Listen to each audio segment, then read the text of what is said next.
Most people are just focusing on the war in the Gaza Strip, but there is a broader war taking place. It's being pushed by Iran. Iran is trying to take advantage of the situation in the Gaza Strip to pile on pressure on the United States and, of course, advance its position in the region.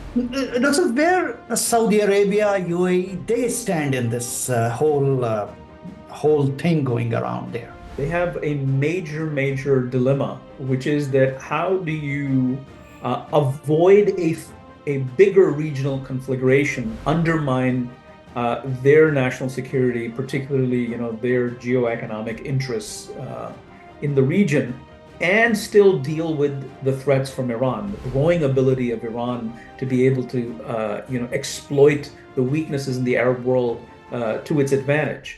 Viewers, New Wave Global, Misbah Azam is once again with you. I have my friend and my distinguished guest, Dr. Kamran Bokhari. Doctor, let's not waste time. Let me start with what is going on in the Middle East. The involvement of Iran, involvement of India, one way or the other, the incident in the Bab al-Mandab. Just tell us where we are heading at.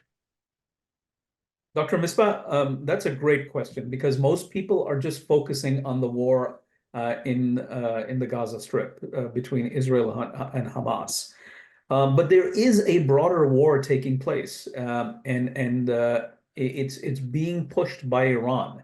Iran is trying to take advantage of the situation in the Gaza Strip to pile on pressure on the United States and, of course, advance its position in the region. As you know, there is a contiguous sphere of influence that extends from Iran's borders with Iraq all through Syria, Lebanon to the eastern Mediterranean coast. So that northern rim of the Middle East is an Iranian sphere of influence. Now, in recent years, I would say in the last, it'd be easy to say the last 15 years, to say the least, the Iranians have also developed a major outpost on the southern flank of Saudi Arabia in Yemen with the Houthis. And the Houthis, over the years, especially since 2015, and with the war waged by Saudi Arabia to dislodge them from from power, that failed, and the Houthis have become far more strengthened. So that has given Iran the opportunity to actually push forward this agenda of power projection. The Houthis are a proxy through which the Iranians are now trying to project power into the maritime space, which is the Red Sea, the Arabian Sea, and present itself as a major, if you will, stakeholder in regional security by creating these crises. And it's power projection, consolidating Iran's sphere of influence in the region, but also using the crises to force the United States to offer concession, to extract concessions on sanctions. They want sanctions relief at the end of the day, whether it's the war in Gaza, whether it's the attacks from Syria, the activities of Hezbollah, the attacks from Shia militias in Iraq on U.S. bases. It could be any one of these or a combination of that. The strategic goal behind that is to extract concessions from the United States and at the same time position itself as a major stakeholder in regional security. Doctor, where Saudi Arabia, UAE, they stand in this whole thing going around there? So that's a great question. I think that they have a conundrum. They have a major dilemma, which is that how do you avoid a bigger regional conflagration, a broader conflict in the region that will undermine their national security, particularly their geoeconomic interests in the region, and still deal with the threats from Iran. Clearly, they do not like the expansion of Iranian influence and the ability, the growing ability of Iran to be able to exploit the weaknesses in the Arab world to its advantage. But they have, they lack a strategy. If you notice that, and this became very clear after their failure of their military mission in Yemen, they failed to dislodge the Houthis from what is sort of the core of Yemen that runs from the Saudi border all along the Red Sea down to the port of Aden. Though the port of Aden is still not in the Houthi control, it's still with Saudi and UAE-backed forces that represent the internationally recognized government. But that government does not have a whole lot of authority in Yemen. In fact, there was an effort by the Saudis and the Yemenis to prevent the Houthis from taking the major port in the Bab el-Mandab, near the Bab el-Mandab, in the Red Sea called Udaydah. And ultimately, they had to cede the control of that to Houthi forces because they just lacked the military wherewithal. So they're in a very difficult situation. Mind you that before this conflict began on October 7 with the Hamas attack in Israel, Saudi Arabia was joining UAE in trying to normalize relations with Israel. Iran. That whole thing got torpedoed. So they are dependent on the United States to deal with this issue. But at the same time, you see reports of Saudi officials basically saying to the United States that, could you exercise restraint in how you deal with the Houthis because we don't want to go back to a state of hostilities. So for the past year or so, there's been this uneasy calm on the Saudi-Yemeni border and with the war inside Yemen. And so they don't want a reversal of that because they all of a sudden they become vulnerable to drone and ballistic missile attacks. So the Houthis are emerging as, we talk about Hezbollah in Lebanon as the premier proxy of Iran. But I think that the Houthis are in close second place. In fact, if I would say that if they are not deterred, if there is no way to roll them back militarily, then in years to come, they may become like an equal to Hezbollah, just on the southern flank of the region. So, Dr. Bokhari, so just explain, please, a little bit more, then we can jump to the next topic. Houthis, do you think, suppose Houthis take over the port, in port of Aden, do you think they have a capability to create a blockade in the 18-mile wide Bab el-Mandab? Do they have a capability of that? Assume they take it over. Is it sort of concern like that in the world? I don't think they can blockade it. I don't think they have the capability to do that. That requires a massive navy that can compete with international forces. You mentioned that India is involved in this as well. The US is definitely involved.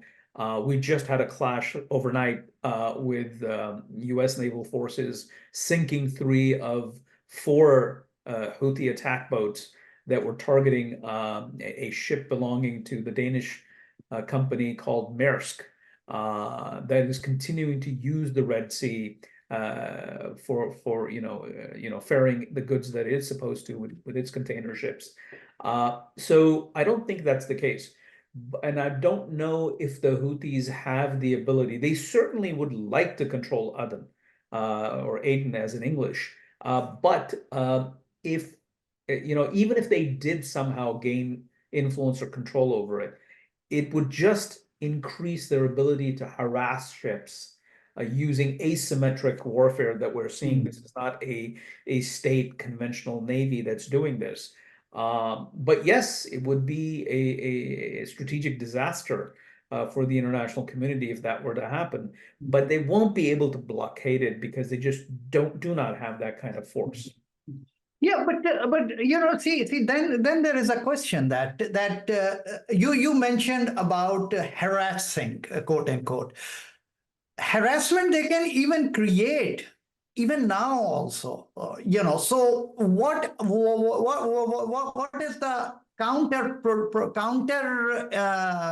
actions to stop that? Because see, the thing is that this Liberian ship was attacked by the drones. I mean, so drones have very, nowadays anybody can create drones and do a lot of things. So how do you see things are coming up in coming year? I mean, is it going to create a big conflict against Yemen, where the international forces, do you see anything happening like that?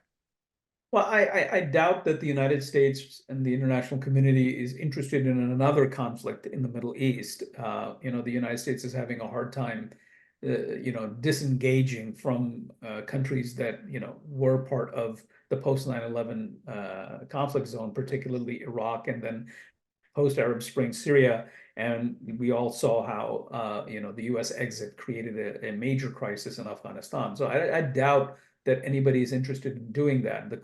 The way in which I understand how to manage the Houthis is basically the Iranians. You have to engage the Iranians, and when you say engage, there has to be a conversation with the Iranians. But before the United States can converse with the Iranians, the United States has to achieve a position of relative strength.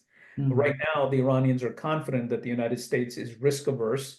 It does not. It has two wars going on, and there's trouble in the South China Sea with Chinese forces flexing their muscle against Philippines. So they think the United States is can be cowed down. The United States has to reverse that perception, and that requires perhaps some short-term military action to push the Iranians back. Because ultimately, if the Houthis are going to behave and stop these attacks and the interdiction of international shipping and their harassment of ships, then the only one that can turn that switch off are the Iranians, because this is a proxy of the Iranians. Yes, I understand that they are also an independent actor. So is Hezbollah in Lebanon. But ultimately, the Houthis aren't doing this just for themselves. They have encouragement from the Iranians. So if the Iranians can use their influence to dial this down, then perhaps this can be brought to a control. But I don't think we're there yet. We're actually very far from it. So over the next few weeks and months, unless there's some sort of a turnaround where the Iranians and the Americans can come to some form of an understanding, Standing. I don't see this seizing, because the Iranians have gained this out. They know what they're after, which is regional power projection capability, as well as trying to extract concessions from the United States. They'll continue to do that. Yeah, so Dr. Let's talk a little bit about, you and I know very well the America's support for Israel. But, like history tells us that George Bush Sr., he put the embargo on the 10 billion loan guarantees when the settlements were going on. So history tells that America has its ways to slow down Israel. But nowadays we see it. Things are very rampant, very easy. I mean, there is no control. Okay, everything, just keep doing it. We don't care. Okay, you need more ammunition. So do you think that America wants Gaza to be cleaned up fully by Palestinians or Hamas, and then get into the control of Tel Aviv or Jerusalem, whatever you say it, how it is happening now? So I don't think so. I think there is a divergence in U.S. and Israeli interests. They're not apparent, on a day-to-day basis, but there is a divergence. Israel has its imperatives. The U.S. has its imperatives. The U.S. does not want, this situation to deteriorate further, and there is a divergence of interests. The question is how to manage it. The situation right now is so fragile. And the advances that Iran has made on the northern flank, and now with the Houthis on the southern flank of the region, If the United States somehow, is seen as abandoning Israel, then that sends a really negative message to all U.S. allies in the world. So that's one imperative. The other is that the United States cannot allow Israel to continue to, if you will, pursue a military offensive against Hamas that does not seem to be dislodging Hamas, but in the process is killing thousands of Palestinians. That's an unacceptable thing as well. That's something that the United States cannot tolerate. It's a threat to its national security. So the United States is caught in a very, very difficult situation, which is why you're seeing these reports. I mean, a few days ago, there was a report in Axios by an Israeli journalist that basically told of a very difficult phone conversation between Biden and Netanyahu, where towards the end of the 45-minute conversation, Biden had to hung up abruptly. And so you could see the tensions playing out. There are multiple dynamics at play. There is the need for the ceasefire. President Biden has to look at the elections that are approaching fast in the United States. How does its support for Israel affect his standing within his own party? Can the and then if he is seen as distancing himself from Israel, then does that become a weapon in the hands of Republicans? They can Republicans. exploit. So it's not an easy situation politically or geopolitically. Just last minute, Dr. Bokhari, is President Trump is coming back for his second term? I have a policy of never predicting elections. Okay. Okay. Where, But you say, but and there is that famous saying, never say never. never say never. And so it's very difficult. That it's out of my area of expertise. I know I follow domestic U.S. politics, but I can't say that I can speak with confidence on what is happening. But at the same time, there are people who are far more experts on this. So I don't think I feel comfortable answering that question. But look, it's a mess. Even in the United States, you have the incumbent president coming under a lot of pressure from both within his party and the Republicans. The Republican landscape is filled with uncertainty. President Biden's age brings a lot of uncertainty to his re-election bid. So it's difficult to tell, but these are things that we need to watch for. Fair enough. So, ladies and gentlemen, you heard Dr. Kamran Bokhari, and this is our last show this year. And hopefully we will be seeing Dr. Bokhari more in coming years, coming days, and we will be getting the guidance from him. So, Misbah Azam, Dr. Bokhari, and my friend Faraz Darwish, he was sick this morning, so he did not join us. Hope next week he will be joining us again. So next week, same time, same channel. Goodbye.